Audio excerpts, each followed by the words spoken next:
Les gens qui veulent réaliser des choses bien précises sont des personnes qui sont obligées de grandir spirituellement. Et une fois que celles-ci ont réussi à se mettre sur la voie de l'élévation spirituelle, elles découvrent toujours comment stimuler et renforcer une certaine capacité de vision enfouie au fond de nous tous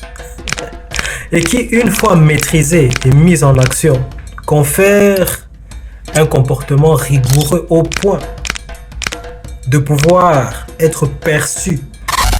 comme une source d'idéalisme ou voire même plus, car dans les cas les plus extrêmes, cela peut aller jusqu'à être vu comme une source de radicalisme. En effet, lorsqu'une personne grandit en termes de clarté mentale et qu'elle apprend à canaliser la force de son mental dans des choses qui lui tiennent vraiment à cœur, il apparaît un phénomène intéressant et qui est caractérisé par la capacité de pouvoir se priver de toute forme de plaisir, pouvant l'empêcher de développer le lien qui l'unit à ces choses-là qui ont réussi à séduire son cœur. Lorsque cela se produit, lorsque cela se passe,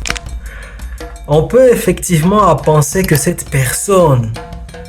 est devenue idéaliste, radicale ou encore têtue, pour utiliser des termes moins censurables. Parce que, en effet, elle aura de plus en plus un comportement de nature à refouler beaucoup des choses extérieures afin de protéger le lien qui l'unit à ces choses qui lui tiennent vraiment à cœur et qu'elle ne peut voir que grâce à la clarté de sa vision spirituelle à elle, ainsi que peut-être grâce à la clarté de la vision spirituelle des personnes qui ont la même vision qu'elle. Voilà pourquoi les gens qui savent pourquoi exactement il est bon d'aimer ce qu'ils ont décidé d'aimer sont toujours des gens dont l'attitude s'aligne parfaitement au comportement favorable à l'épanouissement du lien qui les unit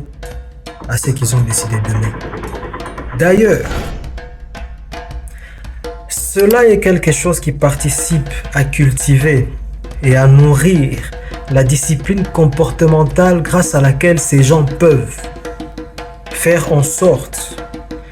que leurs amours soient productifs. Si en tout cas, dans sa nature, la chose aimée a un caractère lié à la dimension de la créativité ainsi qu'à celui de la productivité.